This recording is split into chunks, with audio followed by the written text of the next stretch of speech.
ACS Balita. Ang programang ito ay hatid sa inyo ng ACS Manufacturing Corporation, ISO Certified, maker ng world-class quality Pride detergent. Hi!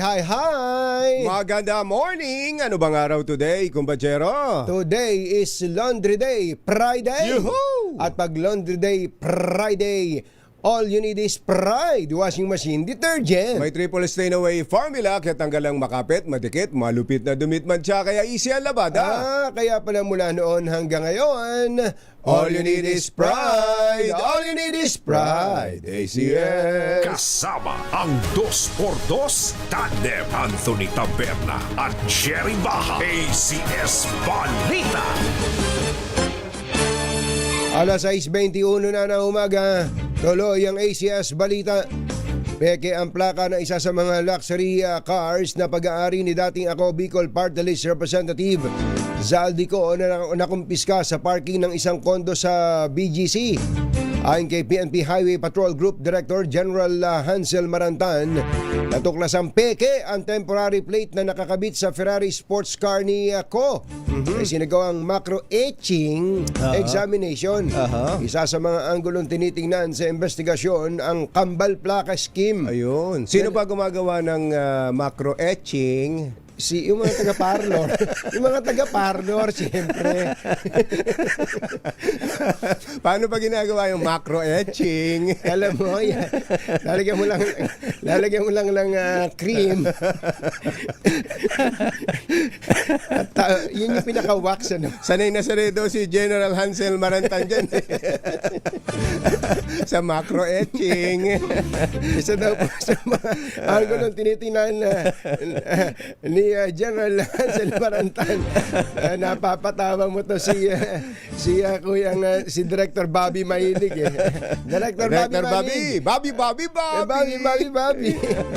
Isa daw po sa mga anggulong tinitingnan sa investigasyon ang kambal plaka scheme. Ayun. Nakadalasang nagagawa sa pakikipagsabuatan sa tauhan sa loob ng LTO. Inaalam pa ang ugnayan ni Ko sa driver ng sasakyan na may-ari ng plaka habang nakipag-ugnayan naman ng HPG sa LTO para sampahan ng karagdagang kaso si Ko. 6:23 ang ating oras. Maayong buntag kaninyong tanan, mga Bisaya, mata na pabutiha, gising na ba kayo? Nasawi ang isang 52 anyos na ginang matapos sumemplang ang sinasakyan nilang motorsiklo sa bahagi ng Cavite-Laguna Expressway sa Silang Cavite. Ang biktima na iniwang duguan at nakahandusay sa daan ng kanyang live-in partner na siyang nagmamaneho ng motor. Matapos ang sinagawang follow-up operation ay saka lamang sumulpot. Ayun. Itong 34 anyos na live-in partner sa police station para isalaysay ang buong pangyayari. Kwento ni Elias. Naku, ganda pa naman ang pangalan, si Elias. Napakaganda pa naman. Alam mo bang si Elias, napakaganda ng kanyang mga ginawa ayon sa tala ng Biblia. Oo. Tingnan mo nga. Yan biblical lang pangalan ito Elias. Pero ito, iniwan yung kanyang live-in partner na nakahandusay sa kalsada.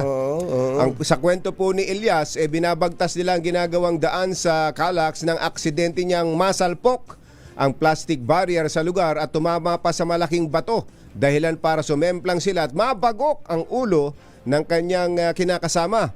Sinubukan umano niyang gisingin ng kanyang misis, ngunit hindi na ito gumagalaw pa. Kaya dahil sa sobrang takot ay muli siyang sumakay sa motor at humarurot paalis. Natakot. Pero bakit mo naman iiwanan yung misis? Kasi sinakyan pa yung motor. Yung pamatindi. Para talagang parang tumakas sa responsibilidad. Ay, nako. Elias. Namatay ba? Patay yung babae. Bira. Baka nawalan lang ng malay yun kung naisugod ka agad sa ospital. Pambira, nakakalungkot naman yan.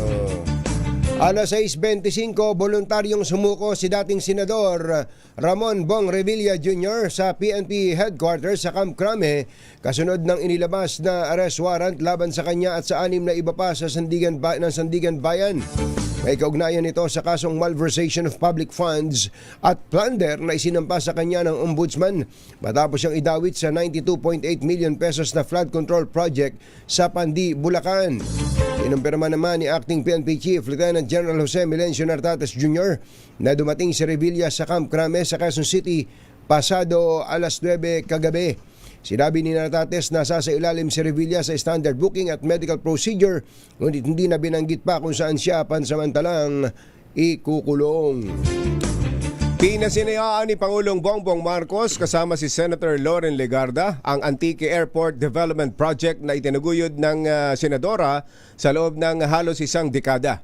Ayon kay Senator Legarda, ang modernong paliparan ay isang makasaysayang tagumpay para sa Antique na inaasahang makatutulong para sumigla ang lokal na turismo, mapagtibay sa ugnayan sa Western Visayas, partikular sa Iloilo at iba pang bahagi ng Panay. Sinimula ng modernisasyon ng Antique Airport noong 2016 hanggang palawakin ito. Tampok ang bagong passenger terminal building hanggang sa makumpleto ito ngayong taon. Maging ang Pangulo ay humanga sa bagong paliparan sa lalawigan na pinondohan ng 120 million pesos. Ayon sa Pangulo, bahagi ng proyekto ang pagtatayo ng air control tower, mas pinalawak na runway, mas malaking terminal building para sa mga pasahero at pagpapaganda ng iba pang pasilidad. Git ng Pangulo, patunay ito na kung tama ang proseso ng mga proyekto, ay mas maraming maaring gawin para mapabuti at madagdagan ang serbisyo sa taong bayan. Nung sinabi sa akin, medyo nagulat ako. At sabi ko, napakamura. Yung tower pa lang, 42 million. 42 million lamang ang ginastos. Ito ay isang magandang halimbawa na kung tama ang pinaglalagyan ng pera ng tao, makikita natin napakarami na kaya natin gawin mas mabilis, mas mura at mas maganda. Si Pangulong Bongbong Marcos. Nakita mo ba yung video nung airport? Maganda. Ayan. Ang laki ng iginanda. Dati daw ilan lang mother ang capacity nito? Parang 50 lang yata ang capacity ng terminal eh. Oo, ngayon parang 360. Oo, ano ba ito? Gagawin ng international? Baka hindi pa kaya sa runway, no? Pero yung runway na to, pwede nang mas malaki ang eroplano na lumapag dito.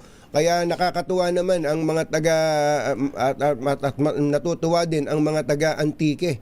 Siguro sabi ng mga taga Capiz, kami porket may balita kayong may mga lumilipad dito. Ayaw nyo na kaming paliparin, ha? Porket hindi namin kailangan ng airport sa runway. Ay, good morning po. Sa mga taga Capiz, mayong aga, mga pinalangga, bugtaw na kamo, gising na. Nagatid sa kabuuan ng ating ACS Balita, ito po si Anthony Taberna. Ito po si Jerry Baha.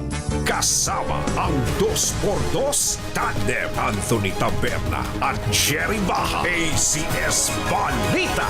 Doon po sa ating mga kababayan, mga kabarangay sa Barangay Galicia 2 sa palengke Galicia ng 2. Mendez. Ayan, palengke. Palengke ng Mendez, malapit to sa Tagaytay, Kumbachero. Karugtong ng Tagaytay ang Mendez. Ayan, sa barangay. Diyan, naku, lamig dyan. Baka ginawin dyan si Sherwin Alfaro. Meron na bang, dyan ba sa palengke nga, meron ng mga nabibiling yung masarap gawing bulalo na Ayan, meron. na ano.